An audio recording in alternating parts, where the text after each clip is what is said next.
Unang laban ng Gilas versus Dominican Republic. Jordan Clarkson halos maiyak sa nangyari. Solid contribution naman ang pinrovide ni Abay. Quality minutes naman ang naiambag ni Keeper Ravena. Opening quarter, tila nagpapakiramdaman ang two teams habang si Kyle Anthony Towns ay tinatantya ang depensa sa kanya ni AJ Edu.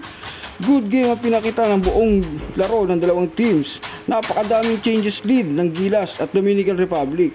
Doon pa lang makikita na natin na magiging maganda ang laban hanggang sa dulo.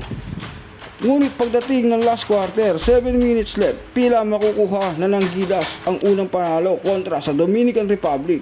Ngunit pagdating ng 2 minutes and 45 seconds sa last quarter, nakuha ni JC ang kanyang pang-5 foul at dito tila tumaas ang kumpiyansa ng Dominican Republic. Habang para sa Gilas ay nawala na sila ng go-to guy na kaya mag-create ng mga possible shot at play. Sa huli, natapos ang laban, panalo ang Dominican Republic 87-81.